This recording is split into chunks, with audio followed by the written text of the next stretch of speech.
Kaninang alas 4 ng umaga, huling namataan yung sentro ni Bagyong Ada sa layong 175 kilometers silangan ng Huban sa may Sorsogon. May tagla itong lakas ng hangin na malapit sa gitna na umaabot ng 85 kilometers per hour, pagbugso na umaabot ng 105 kilometers per hour. Sa kasalukuyan, gumagalaw ito west-northwestward sa bilis na 20 kilometers per hour.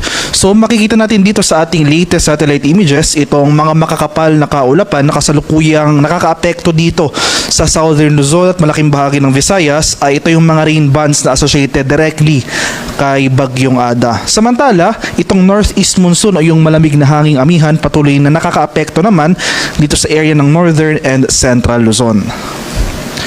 At ito yung ating latest track and intensity forecast para kay Bagyong Ada na issued kaninang alas 5 ng madaling araw. So makikita natin dito sa ating track forecast, magpapatuloy yung generally west-northwestward na paggalaw ni Bagyong Ada simula ngayong araw hanggang bukas araw ng linggo. So Sunday onwards ay makiiba na yung direksyon na tatahakin ng nasabing bagyo. Magsisimula na yung recurving pattern nito, magiging generally northward na yung paggalaw up until sa araw ng Tuesday next week. So from today until tomorrow magpapatuloy yung west-northwestward.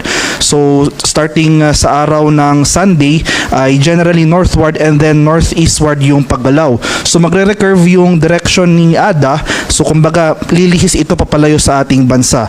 So sa ngayon mapapanatili nito ang tropical storm category habang binabaybay itong Philippine Sea o itong karagatan sa silangang bahagi ng ating bansa.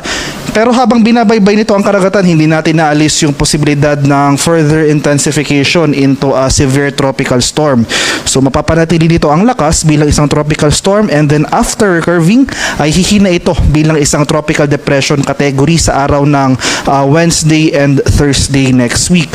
So for now, inaasahan pa rin natin na ngayong hapon hanggang bukas ng gabi ang close approach o yung bahagyang paglapit ng sentro ni Bagyong Ada dito sa area ng Catanduanes. Pero kung magkaroon man tayo ng significant changes sa ating track, for example, yung further westward shift ng ating track, ay hindi natin inaalis yung posibilidad ng landfall o yung direktang pagtama ng sentro ni Bagyong Ada anywhere along Bicol region.